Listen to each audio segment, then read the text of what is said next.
언제나 필승! 네, 반갑습니다. 필승입니다. 반갑습니다. 이번에 분석해드릴 기업은 블록, 예전엔 스퀘어였죠. 블록에 대해서 분석해드리겠습니다.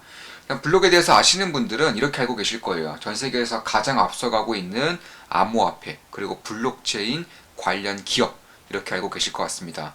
물론 저 같은 경우도 이 블록을 분석함에 있어서 당연히 비트코인과 때려야 뗄 수 없는 관계인 것은 맞아요. 왜냐하면 블록이 운영하고 있는 메가 앱인 캐시 앱을 보면 이 비트코인, 암호화폐 결제라던가 송금, 구매 이런 것들을 빼놓을 수 없는 그런 기능이기 때문입니다. 실제로 비트코인 수수료 역시나 이 블록이 가져가고 있는 매출 비중에서 유의미한 그런 비중을 가지고 있어요. 저 같은 경우도 비트코인을 현재 투자하고 있어요. 그 전에 매매를 꾸준히 하면서 1월 12일에 비트코인을 매수하였습니다. 저 같은 경우는 이런 식으로 실시간으로 제가 매수 매도할 때마다 다 말씀드립니다. 이건 좋은만 기쁨되게 토론방, 토론방에서 이제 일부를 캡처한 것이고, 비트코인 행복하네요. 스승님 타점 맞춰 20배롱 행복합니다. 근데 20배롱이면, 지금 같은 경우는 한 400%? 한 4, 5배 정도로 올랐을 겁니다. 투자금 대비해서 4, 5배는 아마 올랐을 것으로 예상을 하고 있어요. 땡땡님 대단스 일어나자마자 확인하자마자 샀네요. 사부님이 강조하셔서 점점 10배롱 행복합니다. 네, 10배, 20배, 뭐 5배 이런 식으로 우리 좋은 마켓 분당 멤버분들은 사실 제가 비트코인을 매수하고 대략 한 4시간, 5시간 동안 그 자리를 계속적으로 맴돌았기 때문에 아마 우리 많은 좋은 마켓 분당의 많은 분들이 비트코인을 투자하고 계실 것이고요. 굉장히 좋은 수익을 내고 있을 겁니다. 물론 지금도 일부 수익 실현하였고요. 그리고 지금도 대부분의 비중은 홀딩 중에 있습니다. 좋은 수익을 내고 있죠. 이런 식으로 이제 차트 분석도 이제 해드리는 것이고, 1월 10일에 적어드린 이제 좋은 마켓 분석의 텔레그램방에 적어드린 분석 글입니다. 비트코인 일봉입니다. 2021년 9월 하락 변고점이 발생한 이후 저항 라인에 봉착할 때마다 하락을 면치 못했으며 현재 5번째 돌파 시도를 하고 있습니다. 매우 중요한 자리라고 할 수 있습니다. 1월 12일에 매수했죠. 1월 10일 분석 글입니다. 돌파 후 지지가 확인될 경우 빠르게 매수할 수 있습니다. 실제로 이틀 뒤에 매수하였고요. 1월 21일에 분석해드린 글입니다. 비트코인 주봉입니다. 바닥권에서 대규모 기관 자금이 유입되면서 대규모 기관 자금이 유입되고 있다고는 제가 작년 12월부터 꾸준히 말씀드렸어요. 기관 자금이 유입되고 있기 때문에 여기서 상승하든지 혹은 하락한다고 하더라도 매우 좋은 기회가 있을 수밖에 없다. 이런 식으로 꾸준히 정말 여러 번 말씀드렸습니다. 가파른 속도로 급등하고 있습니다. 비트코인 상승 파동의 변곡점이 코앞입니다. 저 라인까지 돌파할 경우 비트코인 관련 뉴스가 일면에 장식될 것입니다. 이 라인은 우리 멤버분들에게만 당연히 공개를 해야겠죠. 트레이더 및 전업투자자들의 자금이 대거 유입될 수 있습니다. 여전히 트레이더들과 대부분의 전업투자자들의 그런 자금은 유입되지 않았어요. 유입되기 직전입니다. 굉장히 중요한 그런 가격대 시점에 있다고 저는 판단하고 있습니다. 매우 여유로운 상황이죠. 이러나 저러나 기회가 될 뿐입니다. 꽃놀이표를 쥐고 있습니다. 비트코인 투자 중입니다. 이렇게 분석해드렸고, 실제로 지금 일어나서 확인하자마자 샀네요. 사부님이 강조하셨더라고도 우리 멤버분들이 말씀해 주셨고, 뭐 당연히 강조했습니다. 11월, 12월, 1월까지 꾸준히 비트코인 강조했었고, 현재는 좋은 수익을 내고 있습니다. 그리고 관련해서 가장 앞서가고 있는 블록에 대해서도 현재 분석을 해드리고자 합니다. 바로 시작하겠습니다. 일단 블록, 전에 스퀘어 같은 경우는 사실 소매 판매업자 혹은 도매 판매업자를 중심으로 결제 시스템, 그러니까 이렇게 생긴 거 해외여행을 다니신 분들은 거의 대부분 보셨을 거예요. 제가 좀 그림 실력이 미천하지만 그나마 좀 이해하기 쉽게 좀 보여드리면, 자, 이게 스마트폰이라고 해보겠습니다. 스마트폰 여기 있으면 이렇게 포스기가 이렇게 딸랑 달려 있어요. 네, 이렇게 딸랑 더듬이처럼 달려 있으면 카드를 이렇게 쓱 긁으면 결제가 돼요. 네, 스마트폰과 포스기를 이제 제공하는 업체가 스퀘어였고요.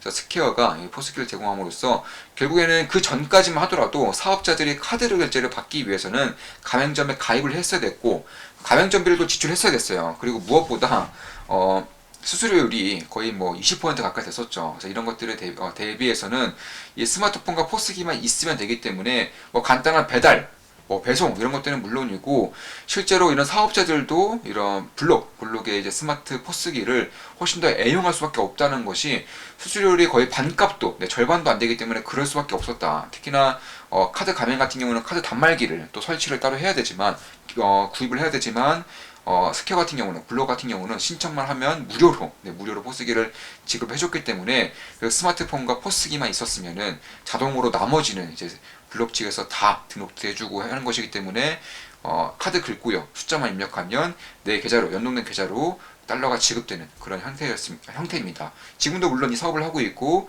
대부분의 매출이 역시나 여기서 나오고 있는 것은 사실이에요. 따라서 이 매장에 대한 주문 관리라던가 그에 따른 빅데이터들을 또 분석함으로써 이 사업자가 어떤 식으로 사업을 꾸려나갈 수 있는지에 대해서도 분석을 함으로써 상당히 고평가까지, 고평가 영역까지 갔던 그런 기업 중에 하나인 것은 맞습니다. 특히 이제 두 번째, 첫 번째로는 이 포스기, 스마트 포스기가 있었던 것이고, 그리고 두 번째로는 이제 캐시앱이 있죠, 캐시앱. 메가급 앱이라고 보면 되겠습니다. 거의 포스기 매출과 캐시앱 매출이 50대 50이에요. 심지어 비트코인 가격이 여전히 굉장히 폭락하고 있음에도 불구하고 물론 최근에야 뭐 급등하고 있지만 그 전까지 폭락했었죠. 그리고 블록의 그런 실적 발표로 보면 비트코인이 폭락했을 때 그때 나왔었던 실적 발표였습니다. 그럼에도 불구하고 포스기와 캐시앱의 그런 매출 비중은 거의 5대 5예요. 거의 황금 비율이라고 하죠. 5대 5입니다. 사실 이 캐시앱 같은 경우는 대한민국에서는 토스라고 보시면 될 것 같아요. 그러니까 간편 결제 서비스라던가 뭐 카드 결제는 뭐 물론이고요. 저축, 심지어 대출까지, 예금과 대출까지 이제 진행이 되면서 대한민국의 토스와 상당히 유사한 부분이 있다, 이렇게 보시면 될 것 같습니다. 특히 캐시앱을 통해서 이제 입금, 송금이 당연히 가능하겠죠. 그런데 여기서 조금 더 주목할 부분은 가상화폐 입금과 송금, 심지어 가상화폐 구매까지 이 캐시앱을 통해서 가능하게 된다는 것입니다. 이런 캐시앱의 성장이 현재도 약 30%, 연간 30% 이상 진행되고 있기 때문에 사실상 비트코인 시장에 죽었음에도 불구하고, 그리고 블록의 캐시앱은 비트코인의 가장 강력한 어플리케이션에도 불구하고 그럼에도 여전히 매년 30% 이상의 성장을 기록하고 있다는 점은 분명히 주목할 부분이 있다, 개인적으로는 그렇게 보고 있습니다. 따라서 단말기를 따로 설치하지 않고도 이제 포스기를 통해서 결제를 받을 수 있는 그런 스마트 포스기와 캐시앱을 통해서 이제 전반적인 금융 어플리케이션이라고 보시면 될 것 같습니다. 특히 이제 이 기업에 대해서 조금 더 이제 주목할 부분은 이 블록이 인수한 애프터페이라는 기업이 있어요. 애프터페이는 아시아 태평양, 호주, 일본, 대한민국, 중국을 견제하기 위한 동남아시아까지 이런 아시아 태평양 지역에서는 거의 1위 업자인 BNPL이라고 하죠. 그러니까 이미 먼저 쓰고 결제를 나중에 하는 이제 후불 결제식의 그런 대표적인 기업을 인수함으로써 역시나 캐시앱뿐만 아니라 이쪽에 대한 오프라인 사업까지, 그리고 온라인 사업까지 확장적으로 이제 확장을 지속적으로 하고 있기 때문에 결국에는 성장성 부분에서는 사실 별로 그렇게 터치할 게 없어요. 네, 지금 같은 경우 심지어 암호화폐 시장에 굉장히 죽을 쓰고 있음에도 불구하고 상당한 성장세를 보이고 있는 것이고, 실제로 암호화폐 시장에 붐이 일었을 때 2021년도, 2020년도 이때에는 매년 캐시앱을 통한 암호화폐 송금, 암호화폐 결제가 무려 800%, 대략 한 9배가 매년 성장했어요. 이거 엄청난 성장성입니다. 매년 9배씩 성장했어요. 그런 것들을 봤을 때 결국 암호화폐 시장이 다시금 불량에 들어선다면, 그리고 대중들이 이것을 눈치챈다면 결국 이 기업을 향한 그런 밸류에이션 혹은 캐시앱에 대한 그런 매출 성장성이 얼마나 이어질 수 있을 것인가에 대한 그런 고려도 분명히 해야 하지 않을까, 이렇게 보고 있습니다. 실제로 캐시앱이 투자 기능을 갖추고 있고 대출이라던가 예금 기능까지 갖추고 있기 때문에, 그리고 예탁금이 증가한다는 거예요. 예탁금이 증가한다는 것은 은행이 우리들의 예금을 받아서 그냥 쟁겨주는 거 아니죠. 보험사 같은 경우도 우리들의 예금을 받아서 그냥 현금 답으로 들고 있는 거 아닙니다. 다 투자를 진행하죠. 투자를 진행한다거나 조금 더 높은 금리에 대출을 해줌으로써 추가적인 수익을 얻는다는 거예요. 마찬가지로 스타벅스도 마찬가지고요. 블록도 마찬가지입니다. 예탁금이 증가하면 증가할수록 우리들의 돈을 통해서 투자를 할 수 있다거나 혹은 더 높은 금리로 대출을 할 수 있기 때문에, 물론 투자 같은 경우는 규제가 있기 때문에 대부분의 투자금은 보통 이자를 안정적으로 얻을 수 있는 국채로 향하는 것이 일반적입니다.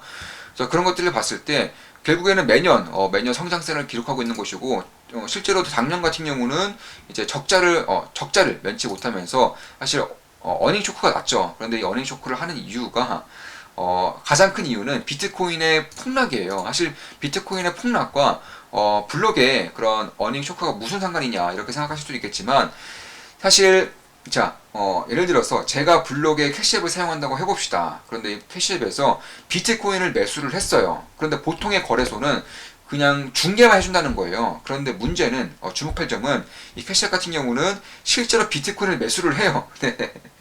비트코인을 매수해서 그 매수한 것에 소비자가 매수한 만큼만 전달해주는 역할을 한다는 겁니다. 그러니까 실제로 블록 같은 경우는 막대한 양의 비트코인을 지니고 있죠. 따라서 이에 따른 손실액이, 그러니까 차손이라고 하죠. 결국엔 평가액이 굉장히 낮아지는 것을 고스란히 단기 순이익에 이입을 시킴으로써 적자를 면치 못한 것이고, 이러한 손실을 제외시키고서는 여전히 흑자를 기록하고 있어요.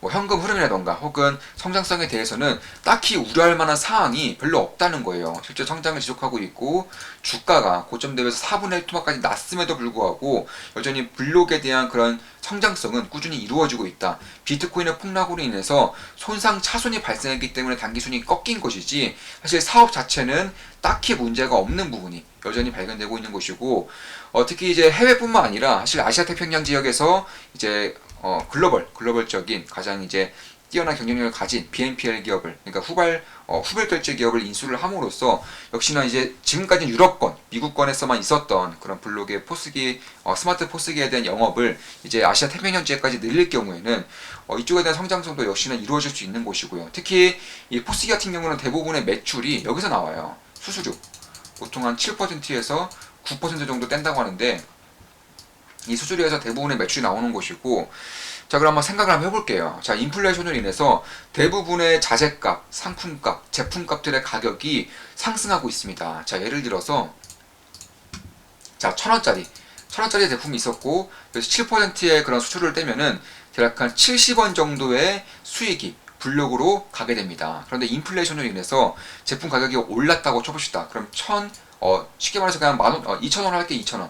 2,000원을 하게 되면은 7%를 떼게 될 경우 140원이 블록에 매출로 간다는 점에서 사실 인플레이션이야말로 이런 수수료를 떼먹는, 그러니까 결제에 따른 그런 중개 수수료를 받을 수 있는, 로열티를 받을 수 있는 기업들이 사실상 가장 큰 수혜를 볼 수 있는 그런 기업들 중 하나다. 개인적으로는 그렇게 보고 있습니다. 따라서 블록 같은 경우도 지금 주가의 흐름을 보더라도 저항 라인을 일단 좀 돌파를 했고요. 지금 보시면 연속으로 저항 라인을 부딪힐 때마다 하락하는 것을 볼 수가 있는데, 이번에는 돌파, 하락, 다시금 재돌파를 진행하면서 사실상 괜찮은 흐름을 보이고 있어요. 거래량도 상승할 때마다 좀 붙어주고 있는 것이고, 특히 주봉으로 봤을 때에도 보시면 이런 식의 흐름을 보이고 있기 때문에 조금 더 안정적인 그런 상승 추세를 이어갈 수 있는 그런 모멘텀을 마련하고 있다. 개인적으로는 그렇게 보고 있습니다. 물론 제 모든 영상은 매수매도 추천 리딩 절대 아닌 거 다들 계시죠? 예, 참고하시면 되겠습니다. 자, 이것으로 방송 마치겠습니다. 앞으로도 좋은 분석, 좋은 기업 분석으로 찾아뵙겠습니다. 블록에 대한 그런 사업 비즈니스에 대해서 자세히 분석해드렸고, 특히 블록이 지금까지 작년에 크게 역성장했던 부분에 대해서 오해가 있을 수 있는 부분에 대해서도 분석해드렸습니다. 그리고 캐시앱에 대한 분석, 스마트 포스기에 대한 분석도 면밀히 살펴드렸습니다.